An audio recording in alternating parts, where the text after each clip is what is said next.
Welcome, welcome, welcome. Hello, hello, hello.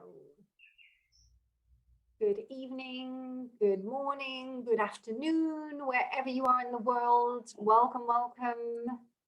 We're just warming up the waiting room. We're letting everybody come in. And I'm conscious that it's Friday evening here. So thank you so much for all of you who are here when it's the beginning of your Friday evening, the beginning of your weekend. And I know it's the morning for some of you, the afternoon for others. So thank you so much for being here. How about in the chat box, just letting me know where you are from?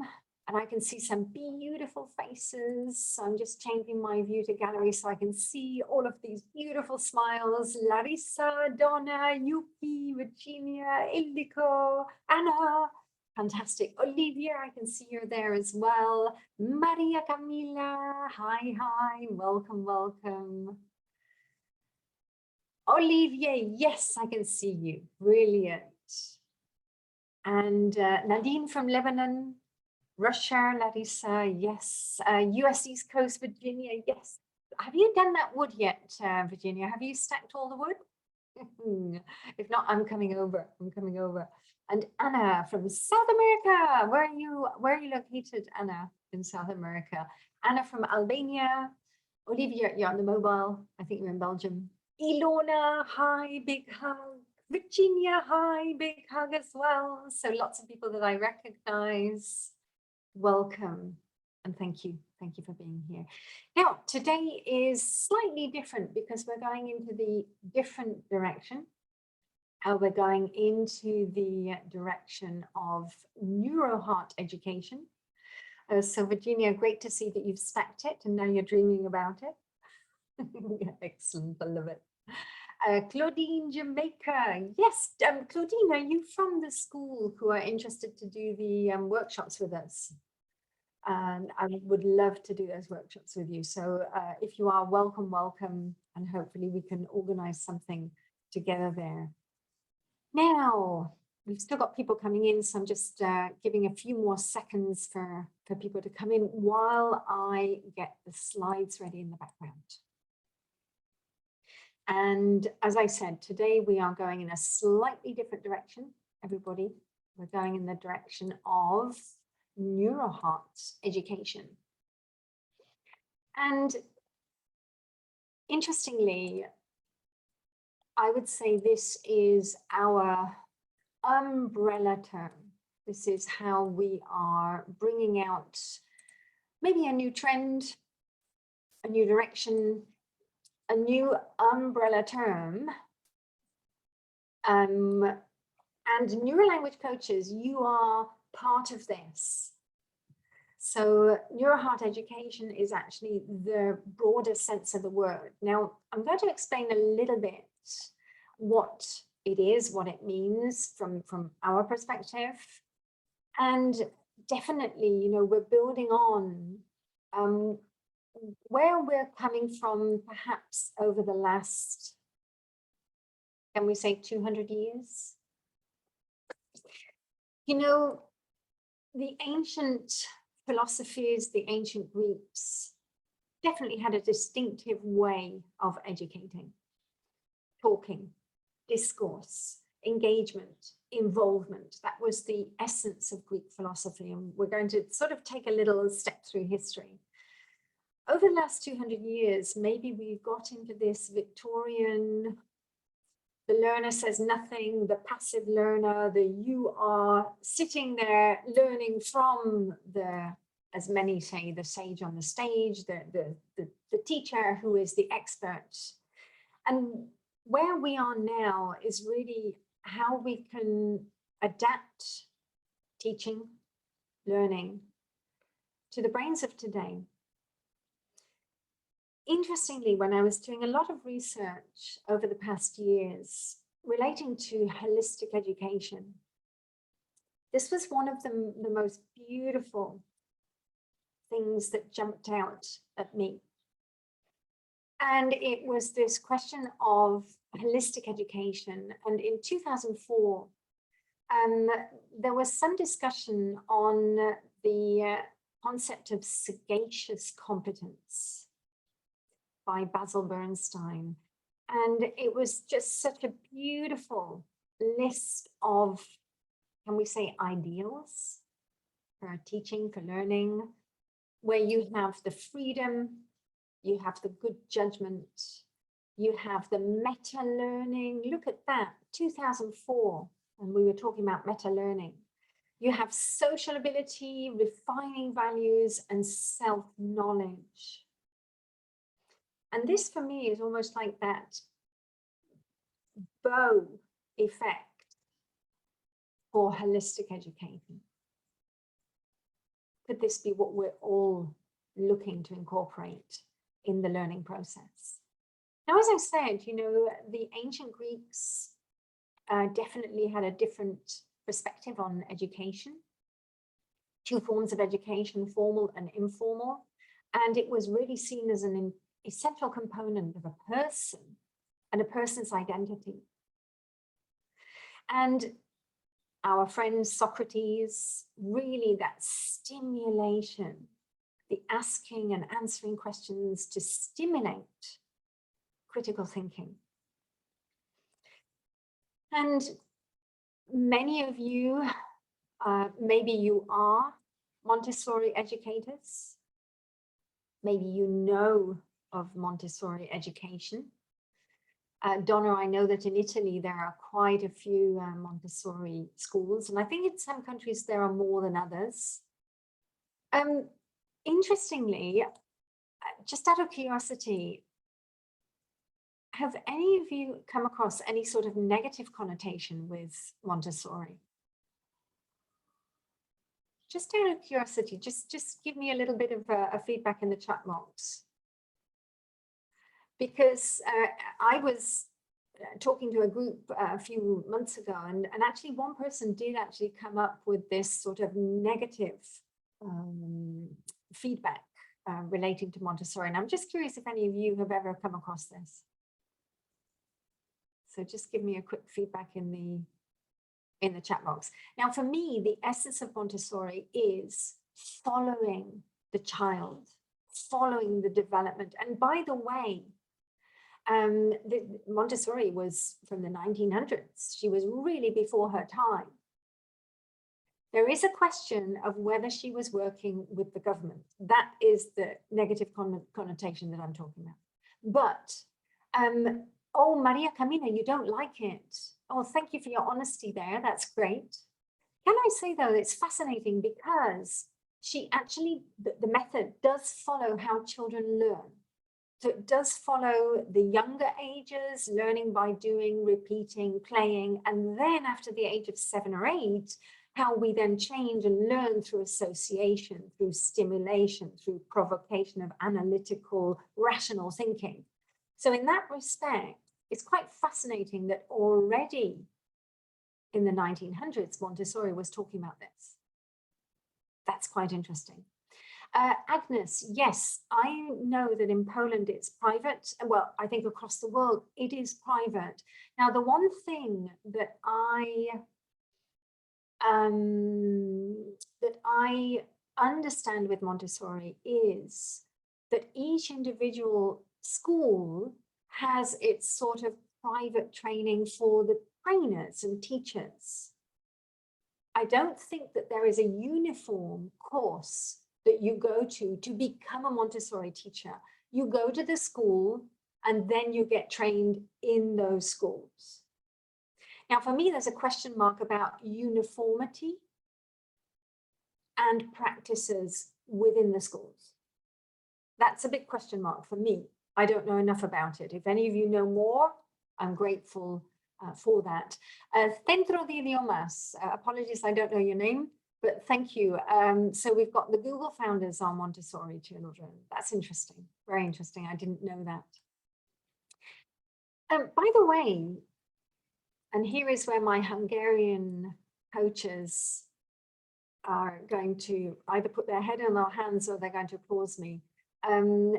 Mihaly Csikszentmihalyi, the father of positive psychology, the one who really came into the flow state.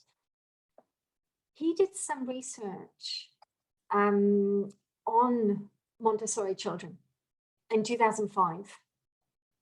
And the research really demonstrated that Montessori children achieved more flow experiences than children in normal schools, let's say. And I think that's quite interesting as well.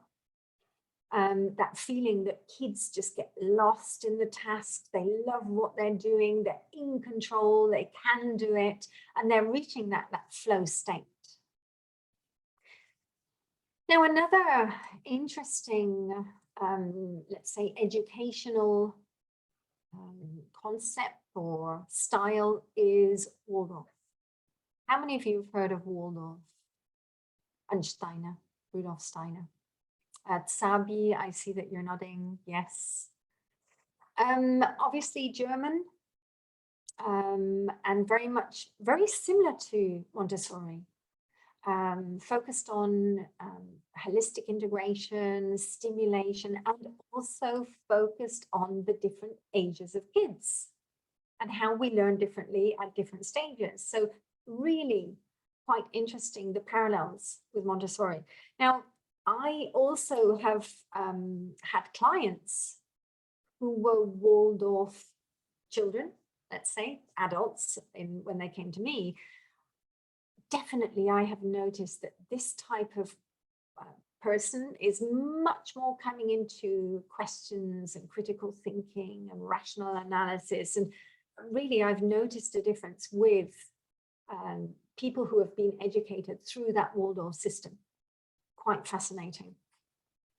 Now, let's go to the neuros and the neurodevelopment. You know, in the 1970s, we had the development of life and business coaching in the US.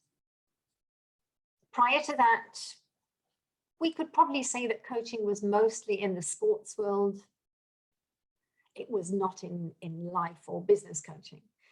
1970s in the US it started, and we had the first coaching model, 1979, the GROW model. And we all know that coaching has really rapidly increased over the last 50 years. In the 90s, 2000s, it came over to the UK. And now we have that wave of coaching all over the world. Absolutely. And even I'm hearing places like Thailand, Japan, you know, it really is becoming the trend. In a minute, we're going to go back to the coaching. So that's when it first started. And the ICF is, in fact, one of the worldwide recognized bodies setting out the standards, the guidelines, the ethics for professional coaching. 1988 to the 1990s, we saw the development of neuroeducation. This was when it first started. You know, we had all this research coming from the neuroscience. In the 1970s, we started to have the technology to understand more how the brain functions, learns, and reacts. And I believe it was the Dana Foundation that really developed the concept of neuroeducation. And Alok Mehta was one of the first to sort of give that definition. Neuroeducation is the interdisciplinary field that combines neuroscience, psychology, and education to create improved teaching methods and curriculum. That was back in 1990. So 30 years down the road, my question to the world is, what's the reason that we're not integrating neuroeducation more into everything that we are doing in schools, in classrooms, in universities, in learning establishments? Definitely there are some that do, but there are many that don't. And this is now 40 years ago that we have neuroeducation, nearly 40 years. So I think the question for all of us is, how can we integrate this more and more into what we're doing? And how can we actually take it further? Because what we are trying to understand is how we can actually bring in a lot more than just neuro. We're not only a brain. Neuro refers to neurons, to nerve cells, and we are holistic humans. So as holistic humans, we are definitely talking about brain, heart, intuition. We're talking about the whole package. And that's where coaching comes in. That's where neuroscience, heart science, cognitive skills, neuroeducation, yes, neuropsychology, emotional intelligence, motivational coaching, communication at its maximum, and even the science of empathy and compassion can all be brought in to create this package of brain, heart, intuition, everything steered and geared towards facilitating an enhanced learning process. And especially because the learners of today are different, absolutely. And this is where we are shifting into this new way, which is Neuroheart Education. Now, my apologies, everybody, because I seem to have the most brilliant sunshine behind me. So I know I look like I'm sort of a little bit of a ghost here, and I'm trying to see if I can move the camera so it's not so bright. That's Spanish sun for you in the background. It's absolutely beautiful here. So I'm sending you all some sunshine wherever you are. Neuroheart Education. Right, let's get our teeth into this. So this really is about an all interconnected, encompassing approach. It really is understanding that every brain is different. So we are focused on neurodiversity. We're also focused on the fact that we do have this brain-heart intuition connection. The vagus nerve is our connector. And our delivery should be focused on that all-encompassing approach. Everything that we do is about addressing that holistic education, on being the holistic educator.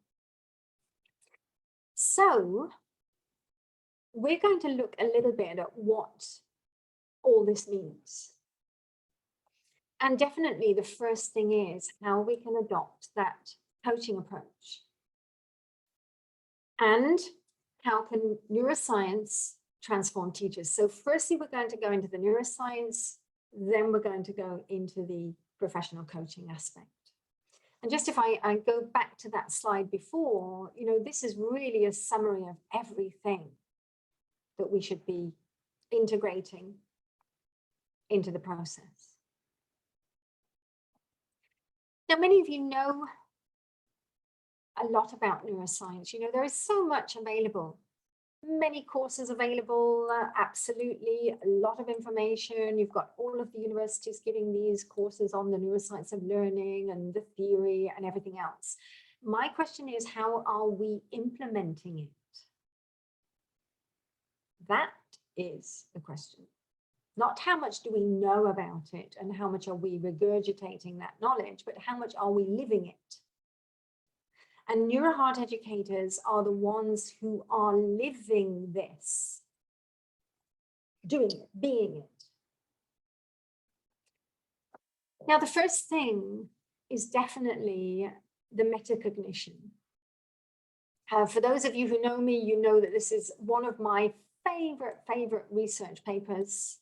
Absolutely. Metacognition for me is the secret to life. And for us personally, it's the secret for our understanding of the world, our perspective, our bringing what we understand into the arena of others as well, and their metacognition, and having that respect for each other. Now, this particular research talks about the effect of teaching metacognition in schools. And they take metacognition into 3 different directions. Firstly, into the direction of learner autonomy.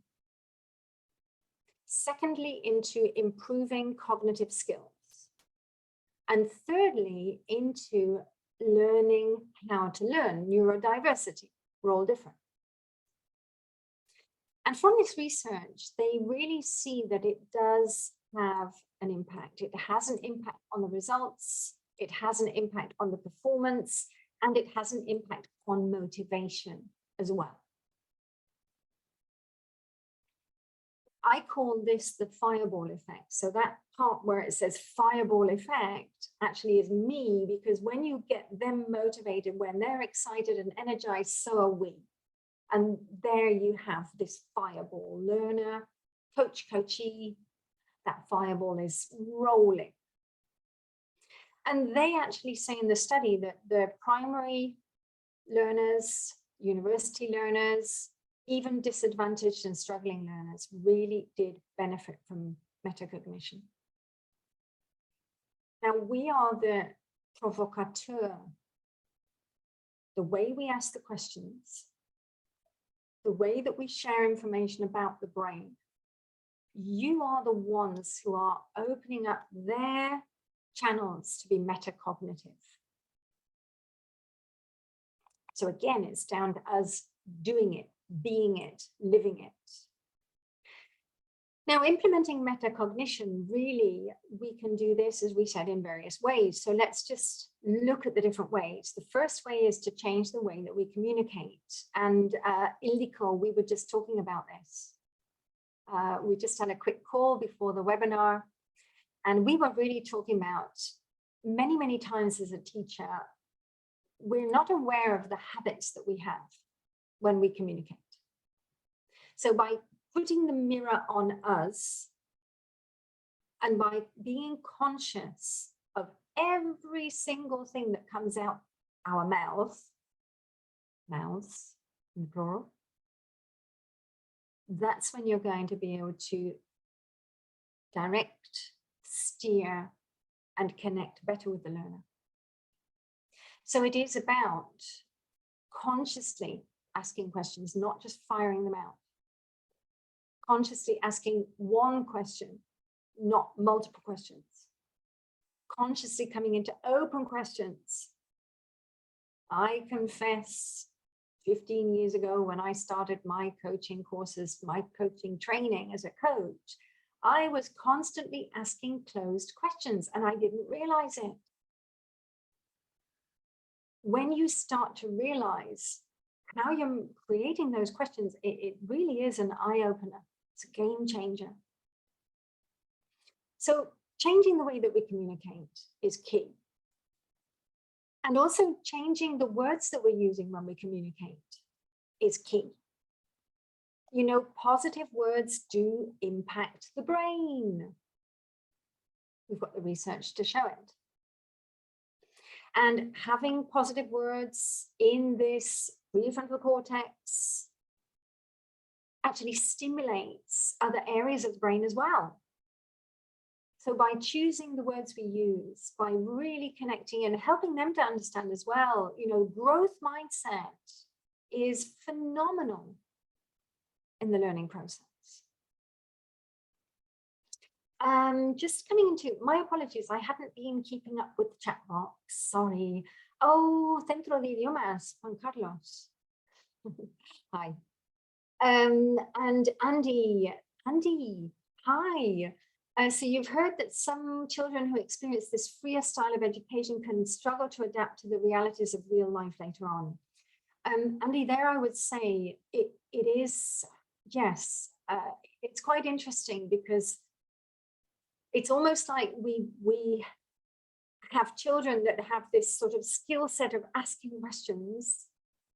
And in today's society, sometimes you get the impression that we shouldn't be asking questions. And if you ask too many questions, it's frowned upon. So I think it's that question of how to help people to balance that. And, you know, when I was working with adults in companies who were sort of walled off, Montessori, and they were asking these questions. Sometimes we would go quite deeply into that sort of philosophical debate, and we would coach around their perceptions, the world's perceptions. So I think as well, coaching can help in that respect. Life coaching and business coaching, and help people to find their place and their sort of, I'm going to say, their strength of character to be who they are. And, you know, can I just share with all of you, I think when you've got children who are from a very early age learning how to manage their brain, learning how to come into those sort of stimulative practices, you get children who really have strength of character. And I'm not talking about difficult children. I'm just talking about children who know who they are. They don't get into their teenagers and their 20s like I did, thinking, who am I? What am I doing in this world? They really are solid. And just to share with all of you, one of our coaches in Belgium, Christy, I know Christy knows that I always mention this. She, some years ago, was moving to another country, and her little boy was 5 years old, and she started to talk to him about his brain, what was happening, panic attacks and all of this, because the little boy was going into panic attacks. So she very, very simply explained fight or flight and what the amygdala was doing and how his brain was trying to protect him. And she said, every time this happens, just let me know, and we'll sit down and we'll try to work through it, and we'll talk about it, and we'll go into breathing and things like that. And he did. So every time he felt he was having this sort of attack, he would go, mummy, mummy, my brain's starting again. And they would sit down and manage that situation. She was sharing with me some weeks ago, her little boy now is about 8 or 9, this is about 4 years ago. And he still goes into moments where he is managing himself, or even he's saying to his mum, Mum, I think you need to do some breathing, or Mum, I think you need to go and sit down. And I've heard this of so many kiddies who are actually sharing with their parents, you know, little kiddies in England who are doing meditation lessons. There was a program on the BBC some years ago where the kids at school are doing meditation, and they were going home and saying to their parents, Mummy, you need to go and meditate. How brilliant is that? What an amazing world. If we could really have a world where kiddies are growing up. I wish I had grown up like that. I wish I had grown up knowing more about my brain, my reactions, my way of learning, my way of not dealing with situations. And if we could create an educational approach that helps kiddies to do that, wow, I think 2050 is going to look pretty different, huh? So let's go back to, I'm just going back to the chat box. Maria Camila, I think developing free means more that we're getting kids to think for themselves. Free thinking. We're stimulating them, we're asking them, we're trying to get them to come up with their own opinions, their own thoughts, their own perspectives, without imposing what we think is right. And I'm just going through the chat box to see if there are any more questions. Right, okay. Now, moving forwards.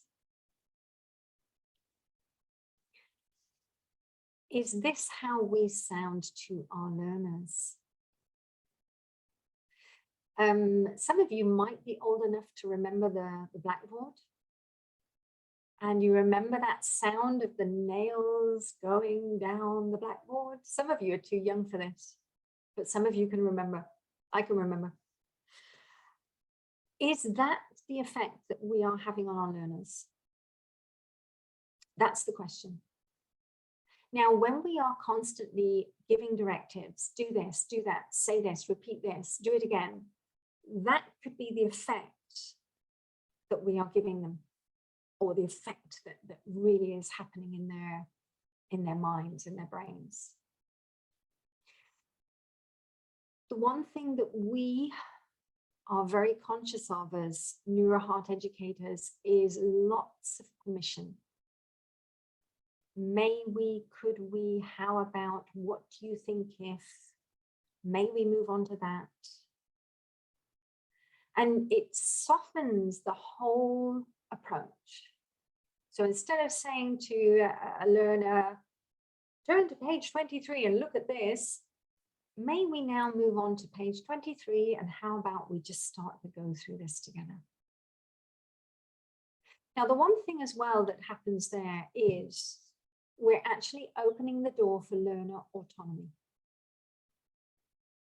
And a lot of learners actually look at you as if to say, why are you asking permission? And there I would explain, the reason I'm asking permission is because I would love you to feel that you are an autonomous learner. And if you don't want to do it, you have a choice. Now, obviously with adults, this works perfectly because you're giving the adult that autonomy that obviously as adults we all want. Now, I know that in a school of a classroom of kids, to give them permission all the time, you're probably never going to get anything done because they're all going to say, no, thank you, I'm going to the playground. So I think there in the classroom, you have to have that balance. However, if you can integrate a little bit of permission or a little bit more permission into the classroom, I think you'll find that the kids react totally in a different way to you rather than constant directives. And, you know, years ago, I watched a sports coach who was a very good friend of mine. And he actually was a sports coach which followed a particular method from the US, actually from San Diego in California. I can't remember what it was called. If I remember, my brain hopefully will kick out the name in a minute. It was a special football training for kids. He had a waiting list of kids. And I was curious, what on earth is he doing? It was almost like he was the Pied Piper of Hamelin. So I went to one of his football trainings, football camp with these kids, and I watched him. He never once told them what to do. He started off by getting them to feel like a team. He started them off to get them feel like they were equals and no status and everybody's in this together and we're all here to help each other. And he constantly got them on board with, how about, what do you think if? And that sort of feeling of the team coach. And it worked. These little kiddies were absolutely enthusiastic and loved it. The energy around that training was phenomenal. So again, you know, just introducing permission when you need it and when you can changes the dynamic. So definitely changing our communication, keeping the limbic system calm, keeping them in a reward state, going into that active listening, curiosity evoking questions, what, how, all the time, that is key. Acknowledging, praise, getting the dopamine flowing, and really choosing those right words. That's how you're going to get a change in the communication. Now, second way to change the communication is going to be talking about the brain with them. And really adapting the way that you talk about the brain in simple terms, whether it's kiddies, teenagers, adults. Adapting the language to them. Now, important to understand is neuroplasticity. The brain can change, growth mindset, get them into that vision of what they want to achieve and help them to understand that, yes, the brain can change. I know that some of you are following me at the moment or have been following me, and you know that I'm learning to walk again with my left foot, leg. And it's constantly, for me, it's that question of how do I keep my brain in that process, and how do I get my brain back in that process and that changing the brain all the time. And the fact that, yes, we are phenomenal as humans. And by the way, remember that the brain does not need real to change. The brain can also change through imagining something. The research demonstrating this, you had two groups of people. One group every day moving their little finger up and down, exercising the little finger. I think it was 20 minutes every single day, doing it. And another group just thinking about doing it. Same length of time, every single day, same duration. The group that were physically doing it had 53% muscle mass increase. The group only imagining it had 35% muscle mass increase. Now, 35% just from thinking about doing something is a lot.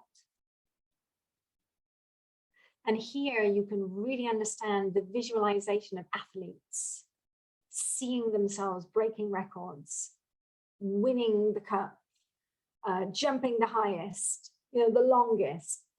Visualization. So neuroplasticity is not only for real and personal. And talking to our learners about the fight or flight, about what happens when we go into a fight or flight state, when that survival brain is taking over. Honestly, it's a game changer. Most of our learners, kiddies, teenagers, even adults, they think they are the only ones on earth who are blocking. And they're not. We all have moments where we block, we go into panic attacks. We literally, the words don't come out of our mouth. And just explaining in simple terms, I've often spoken about, there is another foundation called Mind Up. And Goldie Hawn, the famous actress, is the founder of Mind Up. And they operate in the US, although they do operate worldwide. And they spoke at our conference in 2017 in Edinburgh. And they talk about the brain. They train teachers to talk about the brain. And one thing they do with kiddies, they use little puppets to talk about the amygdala, the hippocampus, the reptilian brain. They've got a little dinosaur for the reptilian brain. And it's brilliant how they bring this message across to kiddies with fight or flight. Now, I always say language is fascinating because we know that language is a front to back process. When you learn a language, first port of call, working memory, prefrontal cortex, the more that we do it, we listen, we produce, we are in the language, the more it's going into those long-term circuits. And remember, the cerebellum at the back of the brain is language fluency. So it's always this flow of front to back, because when you have that language fluency, you need to retrieve it to get it into working memory when we're using it. And interestingly, I always like to think that, we've got the front prefrontal cortex, the back, the subconscious brain. In the middle, we've got the gate. The emotional brain is the gate. And as soon as there is a trigger, if the gate comes up, the flow of communication has stopped. And that's a very simplistic way of saying it, but literally, that is what is happening. And just sharing this with your learner. I had a very interesting case. I think some of you have heard me talk about this. A very advanced speaker in the Netherlands, C1 level, brilliant language speaker, brilliant at English. However, in meetings, something was triggering him. And in meetings, he would start to stutter. And he was so frustrated that every time in a meeting, this would be happening. So the first step, may we explore this? And may I share with you a little bit about the brain and the fight or flight, and potentially finding out to see if this is what's happening to you. So I explained about the brain, explained about that fight or flight response, and how hippocampus, prefrontal cortex are not receiving the resources they need when we go into that state. So rational, logical, analytical thinking, prefrontal cortex activity is literally hindered. He said, yes, absolutely, that's exactly what was happening. So the next question was, what's the trigger? And he thought about it very deeply, and he said, the trigger is when I'm saying words that I think sound extremely Dutch. And I feel that I don't sound English enough. So then we explored, okay, well, what are these words? And the fascinating thing was they were the words that were exactly the same with English sounds. Because in Dutch and English, we have common sounds. He thought that they were Dutch sounds. He didn't realize they are exactly English sounds as well. So his brain was sending him into fight or flight for no reason. So we started to list out all of the words. We started to really get him solid with the sounds. And the final step that we did was, if this happens to you in a meeting, what strategies are you going to build in to those moments? And he came up with his ideas. I'm going to have a glass of water and just say, excuse me, everybody, I need some water. Or one moment, everybody, I need to look at my notes. So those were the steps. Firstly, share about the brain. Secondly, what's the trigger? Thirdly, let's identify and work through that trigger. And fourthly, apart from that, what are the strategies when that happens? And it really does help. And from then on, he was able to manage those meetings much better. And he was able to manage that stutter much better. Now, the importance of psychological safety is absolutely essential in any topic, whether it's language, chemistry, maths. How many of you have got nightmares from mathematics? I've got my hand up too. And ironically, Virginia, you've given me a big ME with capital letters there. I think everybody is traumatized with mathematics. Interesting, the research is about mathematics. And here you can see in the first one, it really is that anxiety diminishes working memory capacity, attention, and prefrontal cortex functions, exactly what we just said. And the second research is even more fascinating. Just the thought of doing mathematics triggers the pain regions of the brain. Now, it could be mathematics, it could be chemistry, it could be geography, it could be any topic. For each and every one of us, we may have a nightmare topic or nightmare topics. And that is going to be happening. So any teacher has to understand the importance of psychological safety. Absolutely. And we have to understand the effect of emotions.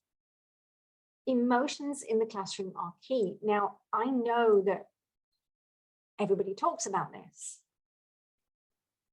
And I know that there are a lot of schools and teachers who are really implementing fun, games, live sessions, that sort of inclusive activities, variety, novelty, curiosity. You're going to get the dopamine with that. Reward systems. How can you build in rewards? That's going to get the dopamine and the positivity flowing as well.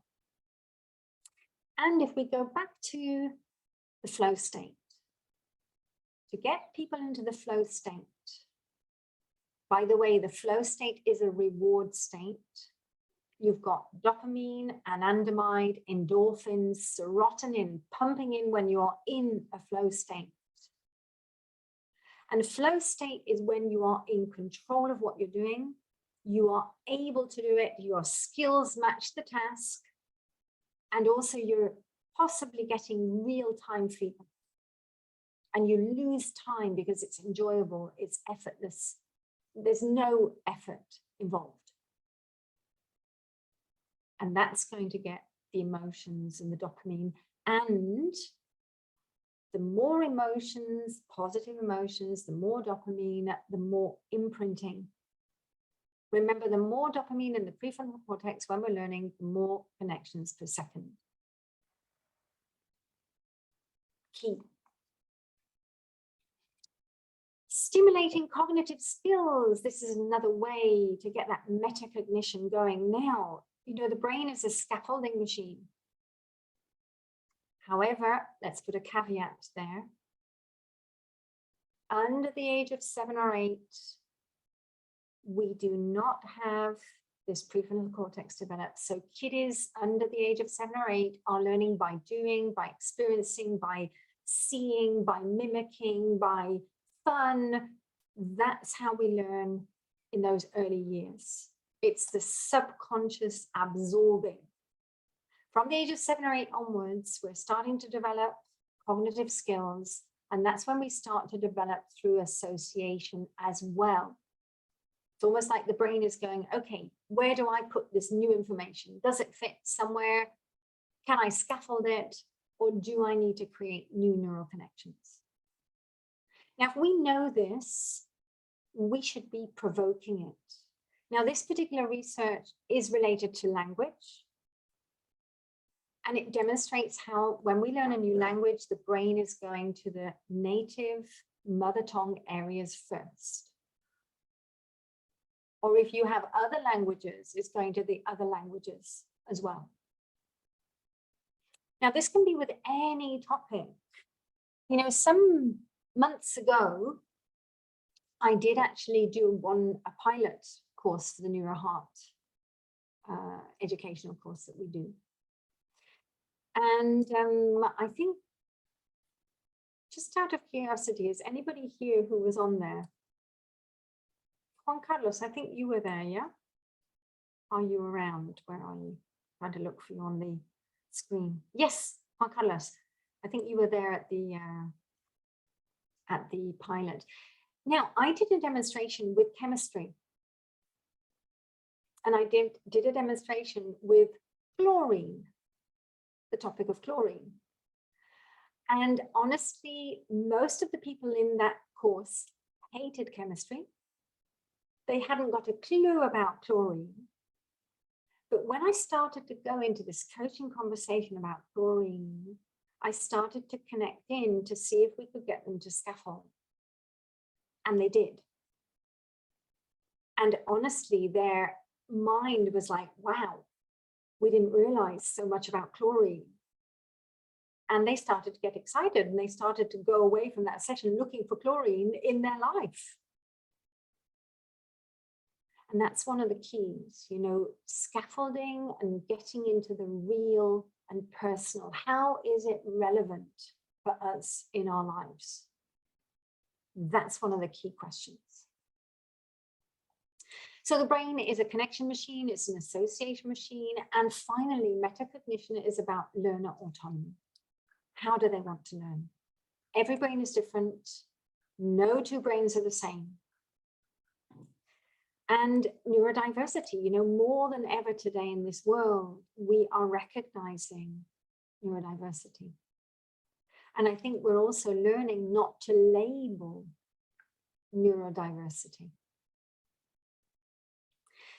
Just to give you a little bit of an idea as well, learner autonomy is about helping our learners to understand how they like to learn. Now, this is a problem because many learners have never, ever, ever been asked. Most learners at school have been told what they need to do.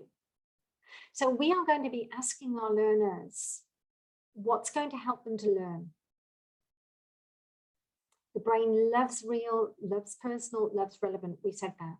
The brain is also trying to understand everything. So if we can help people to understand, this is the reason for this, this is the reason for this, and you're helping them map it out and give them that relevance.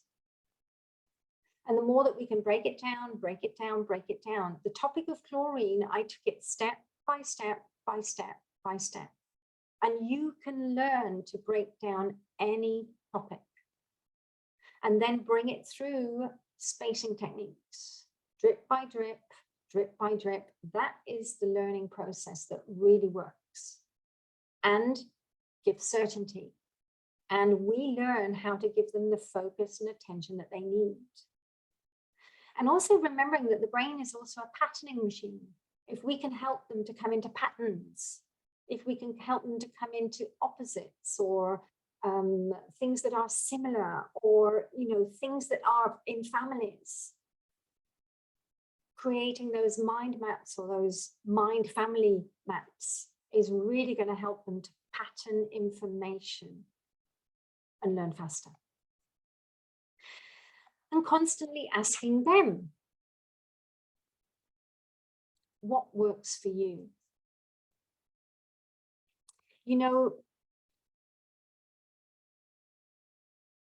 This particular topic is a little bit demonized now by the neuroscientists.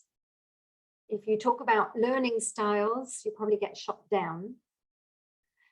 And interestingly, it's taken them 10 years to kind of contradict themselves. Back in 2012, we saw that they said that we do learn better when we learn in our dominant sensory style. But then 2015, 16, and now we have this science of learning where they're saying when you get multiple sensory channels and input from all sensory channels, that's when you get improved learning. Now, I agree with both. I agree that when you've got multiple sensory input, fantastic. But I also am curious to find out about my learner. And if you've got a classroom full of learners, it could be interesting to find out how they learn and whether they are similar, whether they're different, how are they different. There's also the theory of multiple intelligences, Howard Gardner. Again, some countries demonize this theory. Some countries embrace it.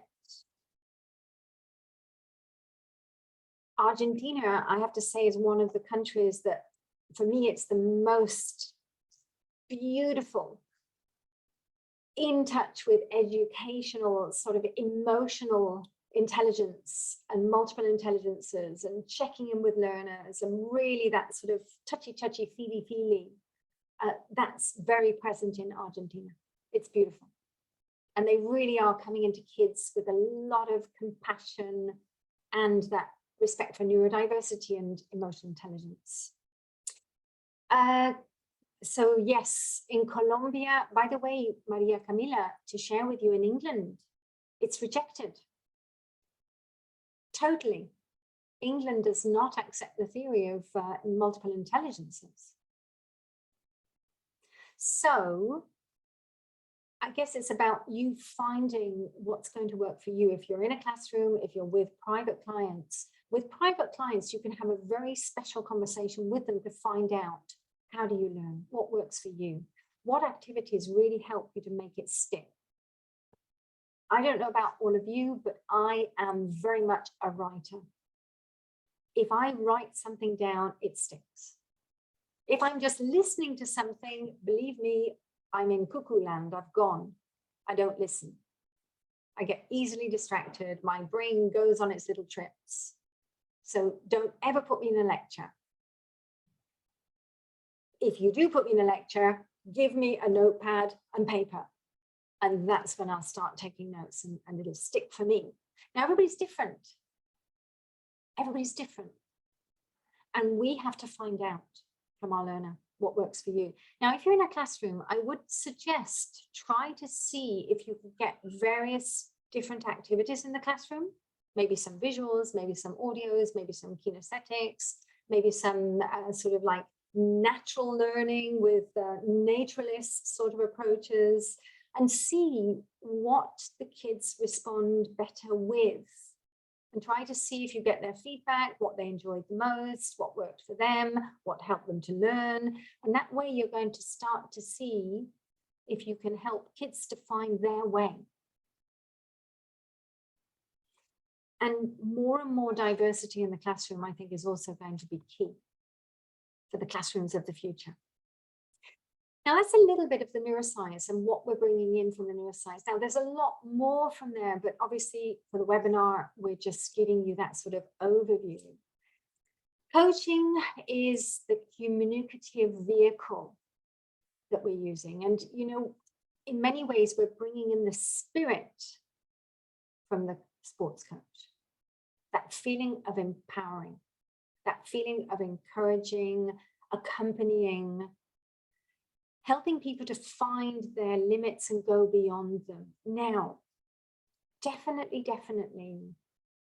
the major difference between sports coach and the educational coach or the life coach is a sports coach can be very directive.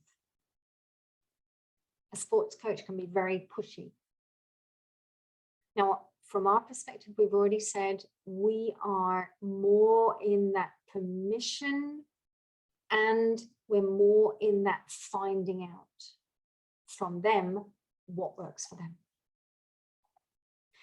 And if we talk about professional coaching, we are very much talking about training that involves coaching skills. Many who come onto my course, they often say after the first session, I thought coaching was easy. And it's not. Coaching is not easy. And especially when you're transitioning from being a teacher to going into that coaching approach. It really is not easy. Now, life coaching obviously focuses on issues in our personal life, business coaching in business. Educational coaching is really focused on the learning process. So what we're doing is we're importing the communicative side of coaching, we're importing the structure, we're importing the philosophy, the ethics and everything else into the educational process. Wherever we need to, we're going to use coaching conversations to troubleshoot the issues that arise in that educational process. So we're not there to be a life coach. We're not there to sort out their personal problems. We're using the coaching as the vehicle to learn. It's quite interesting to me because I'm not sure if we've got people here from the US, but there are a lot of, in the US, there are a lot of educational coaches in schools. And brilliant professionals. Mostly they are ex-teachers from schools or ex-headmasters, headmistresses. But they're not trained as coaches. They don't have the ICF skills. And that for me is quite interesting.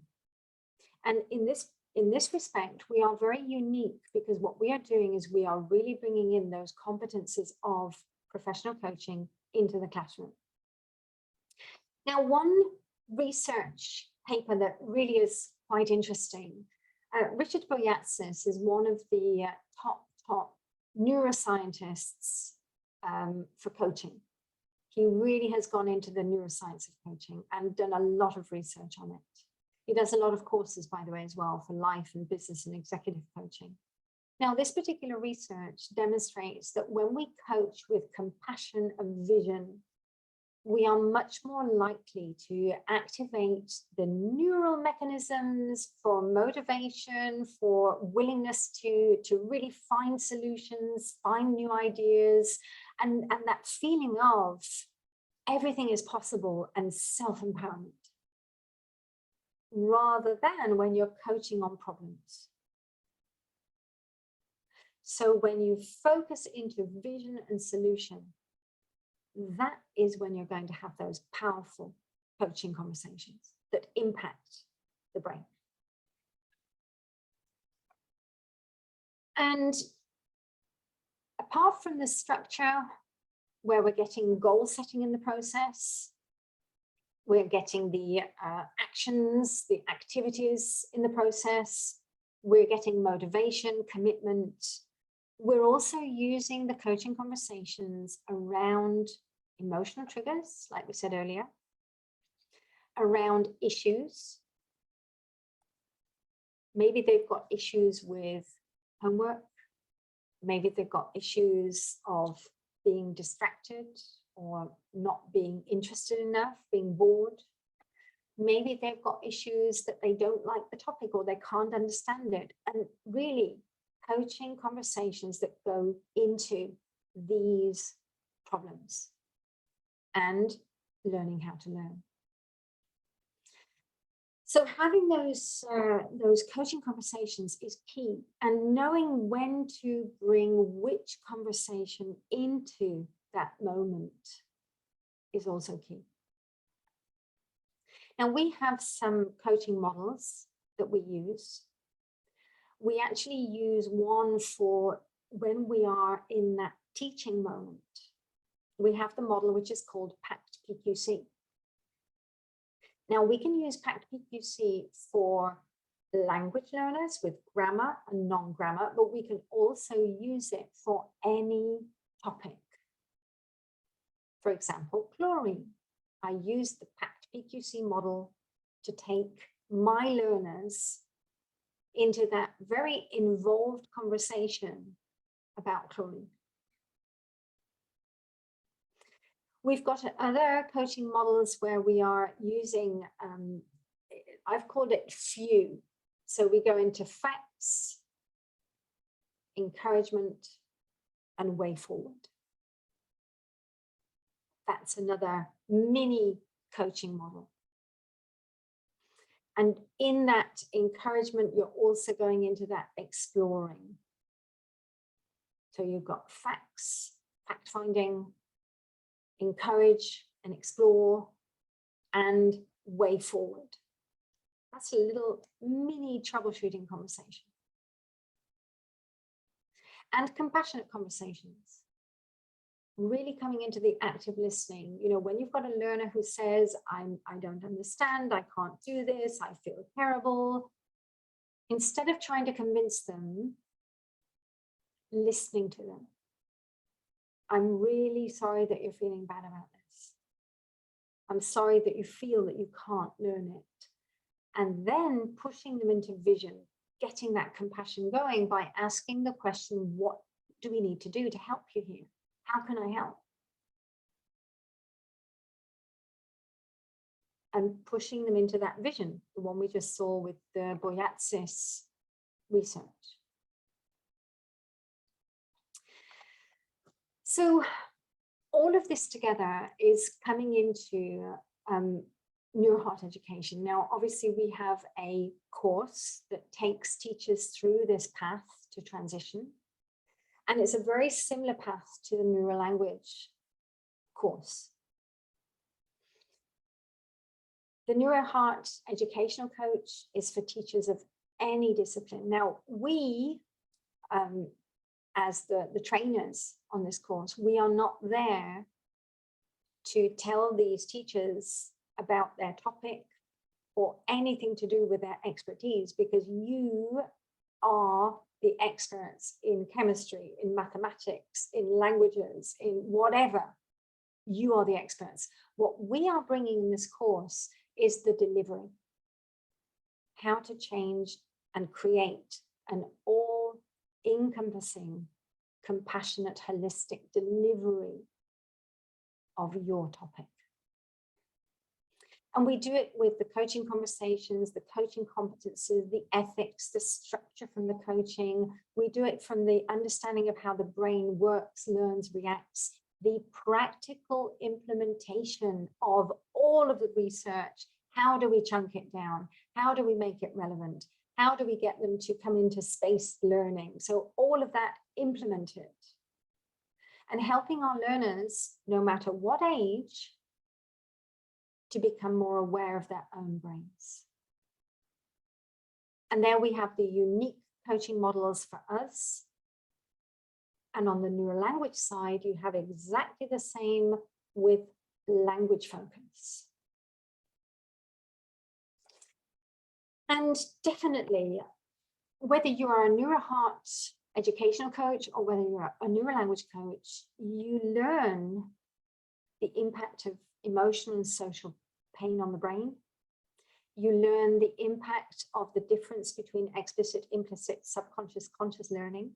You learn how to promote psychological safety, certainty all the way through. You learn how to get them in the perfect learning state, how to coach around triggers. You understand how to provoke those brain connections and how to bring in that brain-friendly, compassionate approach.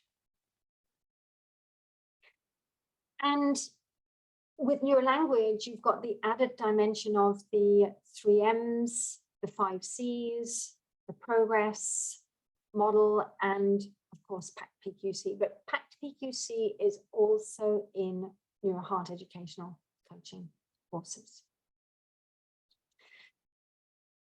I always think that, you know, whenever teachers do this course with me,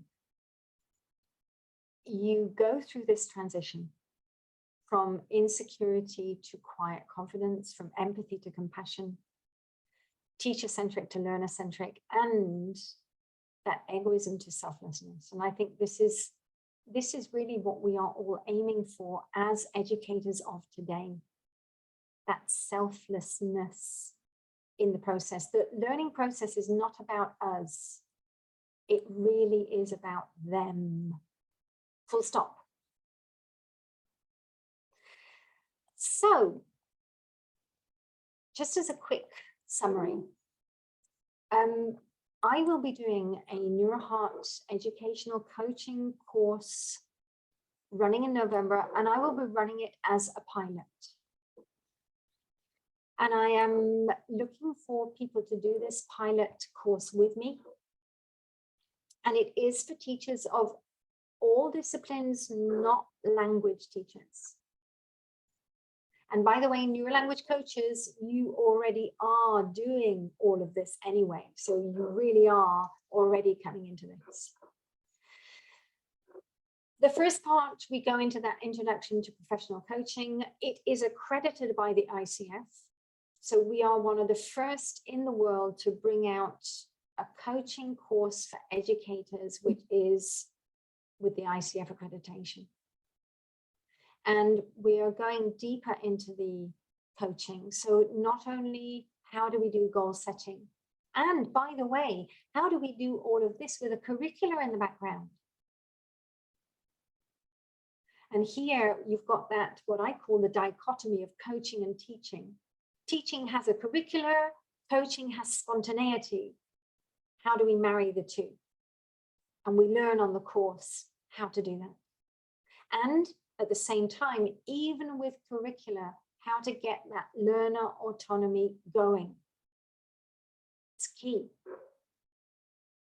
And then from the neuroscience, we do have a few additional topics, especially the multiple intelligences, especially we introduce the brain and learning, but we look also at teenagers, the teenage brain. We look at how to optimize the learning with storytelling and the neuroscience behind that. So there are a few added things which are more for general teaching.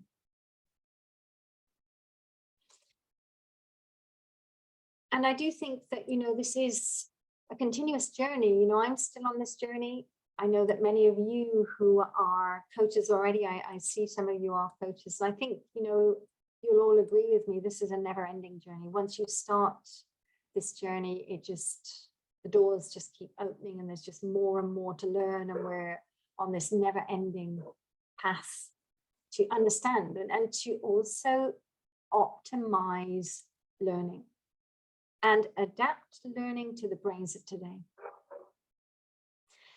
Now, on the other side, just want to say as well, finally, after 18 months of, I'm going to say rough and tumble, the Spanish Educational Ministry granted the constitution, the final step of the Neuroheart Educational Foundation after 18 months of wrangling. So we will be quietly in the background starting to build up as well, not only the Neuroheart Educational Coaching courses, but also bringing that course through the foundation as well. And I know that we are actually talking to a school in Jamaica at the moment. I don't know if some of you are here from there. If you're listening, I really can't wait to be able to work with some of the teachers. And if you have schools or educational institutions across the world and you are wanting to benefit from what we're doing in the foundation, please do connect with us. And we will be looking at sort of how to deliver those courses to you as well. And with the sponsorship, where we're trying to get the funding for this as well. Now, the mission of the course of the foundation is really to equip educators and learners for this 21st century. We are coming into that holistic learning. We are trying to get that sort of transformed educator into the schools, into the universities, colleges, institutions. We're trying to get educational institutions really bringing in more programs that are aligned with the learners of today, relevant programs. Also bringing more tools to educators of how to deal with situations, especially how to deal with traumatized kids, especially how to deal with kids who have traumatized parents. And without being a psychologist, without being a therapist, just by sitting in the shoes of being a coach and helping them just by the way we're going into that coaching conversation, without telling them what to do, without giving them answers, just talking them through it and mirroring and getting them to come to their own insights. And at some point, we are going to be looking at developing some homeschooling programs. So I have a lot of ideas of things that we will be doing. I just don't have enough hands or hours in my day. I'm trying to get more and more hours into my day. So mission is going to be to offer the training to educators and teachers worldwide. Also to get that homeschooling up and running, especially to remote areas, remote schooling as well, where we can.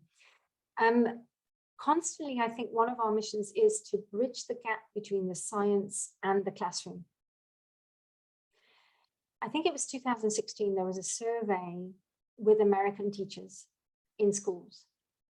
And one of the questions was, what's the reason you're not implementing more of the neuroscience and neuroeducation into the classroom? And the major answer was, we don't feel confident enough.